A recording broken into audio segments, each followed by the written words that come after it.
So there is a cultural development happening right now again in China. And I think that development is much more important than any other AI product being currently launched. Because this time the issue is not what artificial intelligence can produce or can help us to produce. It is what happens when people begin to use artificial intelligence for something traditionally considered exclusively human, and that is love. And even more importantly, what happens when a government decides that this kind of relationship has become socially consequential enough that they need to regulate, meaning put in place laws and rules upon which the society can therefore act. And let me take this step by step. I don't press in, I measure risk before pleasure. Every word weighed like it's filing paperwork on my future. I learned how to sound open without opening, how to suggest truth without owning it. Every message written for two. Okay, all right. So let us start by what happened. So a new documentary called Replica, directed by Chuo Liang, is bringing this phenomenon into international view. The film follows 3 Chinese women named Queen, Zonia, and Mona, who have developed relationships with AI companions. Also, the documentary was premiered internationally in 2026, and won, I believe the name is the Silver Alexander Award at the Thessaloniki Documentary Festival, and was screened at the Sydney Film Festival in June this year, like this summer.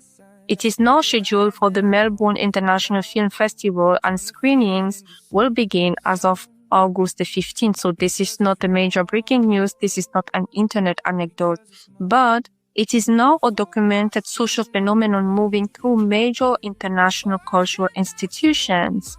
And this is the major point here. This is what I want us to pay attention to. And the women also, I consider them to be very important because they do challenge the stereotypical image of the AI companion user, meaning like these are not people simply looking for sexual fantasy. They are actually looking for something much more basic, and that is attention, affirmation, consistency, emotional safety, right?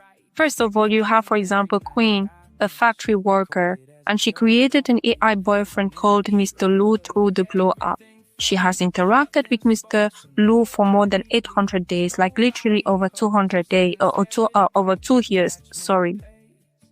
And the relationship was for her sufficiently integrated into her life that she used to take the AI companion or boyfriend with her into physical experiences, right? On the other hand, you have Sonia, who created a relationship with an AI character called Stephen. And last but not least, you also have, for example, Muna, who is married, but she describes herself as emotionally unfulfilled within that marriage, and therefore uses AI companion through ChatGPT to obtain the emotional devotion she feels she is missing. The Sydney Film Festival described these 3 women as, pay attention, struggling with loneliness, disconnection, gender discrimination, relationship pressures into contemporary China. And that matters. Why? Because in this case, when you take that, let's say, logic, in this case, the technology is not necessarily creating the emotional need,